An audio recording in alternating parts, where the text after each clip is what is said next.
Je vous l'avais dit lors d'une de mes vidéos, et je vous avais expliqué que, avant tout, à l'époque de l'esclavage et de la colonisation, ceux qui ont vendu des Africains aux esclavagistes, c'était les chefs.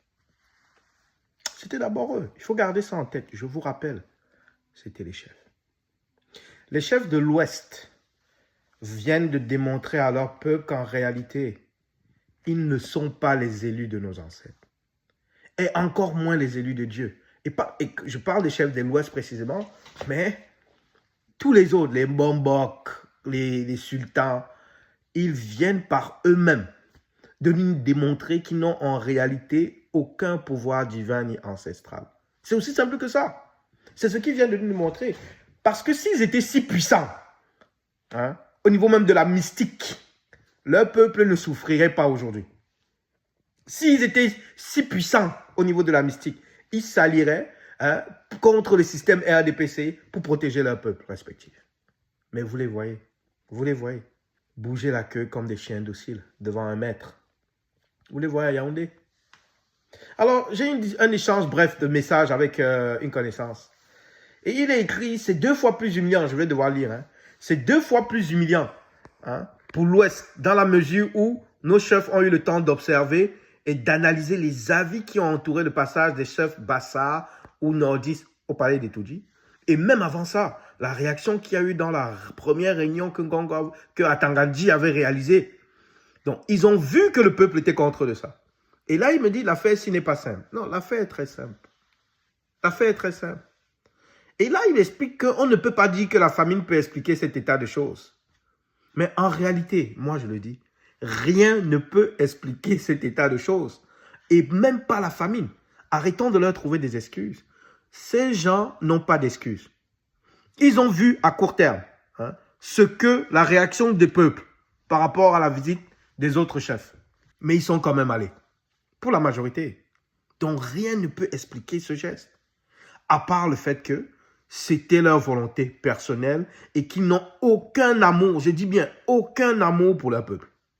Parce que si c'est la famine qui menace les chefs, au point où ils vendent leur peuple, comme leurs ancêtres avaient vendu les esclaves, si vous me dites que les chefs là qu'on voit tous, même les sultans, les Mbombok, avec tous les privilèges qu'ils ont, toutes les terres qu'ils possèdent, ils peuvent même rentrer chez vous, prendre votre fille au village. Vous ne dites rien.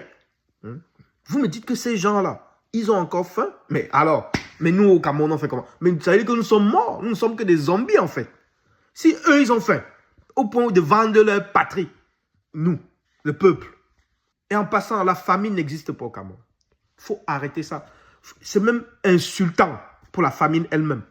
Parce que vous la cherchez, elle va venir cogner à votre porte. La famine n'existe pas au Cameroun. La malnutrition existe. Mais la famine au sens propre du terme n'existe pas au Cameroun. Donc arrêtez les excuses de lâches.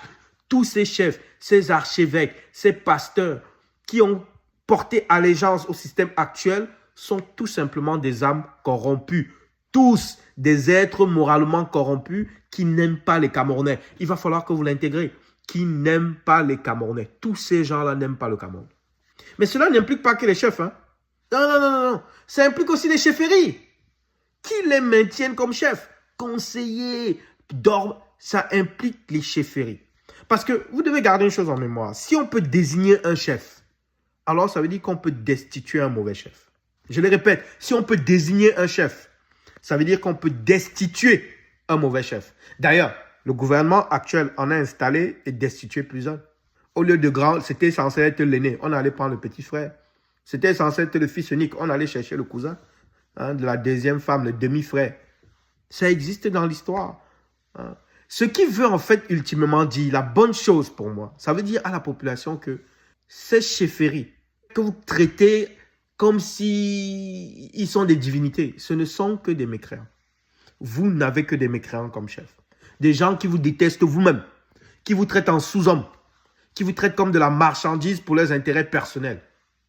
Alors, vous devez comprendre que maintenant que vous le savez, que le voile a été levé, si vous continuez à supporter ces chefs, à les élever, alors vous êtes complice du malheur de vos enfants et de votre propre malheur. Vous ne devrez plus pleurer et crier à l'aide. Parce que votre chef à la chefferie, ce n'est pas le président Paul Biya, ce n'est pas Tangandji, c'est le chef à la chefferie. Si vous continuez à le supporter, ne serait-ce qu'à ce niveau-là, c'est que c'est vous-même le problème. Le chef n'est que le reflet de vous-même. Alors, vous avez le choix aujourd'hui. Si vous ne reconnaissez pas ces chefs, vous voulez vraiment vous libérer de ce système et que vous estimez que ces chefs vous ont trahi en allant vous vendre comme des esclaves à Yaoundé, il faut soit 1, destituer les chefs. Destituer les chefs. 2, ne plus les reconnaître comme vos chefs, les renier. C'est-à-dire, ne plus soutenir la chefferie. Ne plus soutenir la chefferie. Ne plus agir comme leur sujet. Vous n'avez légalement aucune contrainte à répondre aux ordres d'un chef. Légalement, vous n'avez aucune. Au Cameroun, le Cameroun, c'est une république. Donc, moralement, vous pouvez. Mais là, avec ce qui vous montre que moralement, ils sont corrompus, vous ne pouvez plus les supporter. Ne plus reconnaître leur autorité morale, qui en réalité ne vient que de Yaoundé. Et pour finir, mieux vaut vivre sans chef qu'avec un mauvais chef. Mieux vaut vivre sans chef qu'avec un mauvais chef. Et si vous ne réagissez pas, si vous ne vomissez pas ces chefs et cette chefferie qui aujourd'hui nous trahit tous, alors vous êtes complice des bourreaux de vos enfants. Vous êtes complice des bourreaux qui vous martyrisent. Vous faites partie des petites mains de la dictature qui aura appauvri, martyrisé, voire tué vos enfants et vos petits-enfants. Je vous le dis, il est temps d'agir, de ne plus tolérer ça et d'envoyer un message fort à tous les autres chefs qui viendront après. Le peuple est souverain. La tribu est souveraine. On ne peut pas laisser se passer ça. Et d'ailleurs même, vous voyez, souvent là, on a peur que les chefs spirituellement vont nous faire ci. Ces gens-là ne peuvent pas avoir la puissance de nos ancêtres. C'est impossible. Hein? C'est impossible. Hein? Mes aïeux qui sont décédés là, enterrés au village, c'est impossible qu'ils aient pu cautionner et supportent mystiquement un chef pareil. C'est impossible. Dieu même ne les écoute plus, ces chefs-là. Ils n'ont plus de canal de communication avec le Seigneur. Donc, il faut les régner, les répudier. On ne peut pas tolérer ça. C'est terminé. Le peuple de l'Ouest, vous avez été le dernier bastion de la résistance. Vous ne pouvez pas vous soumettre à des chefs corrompus. Agissez.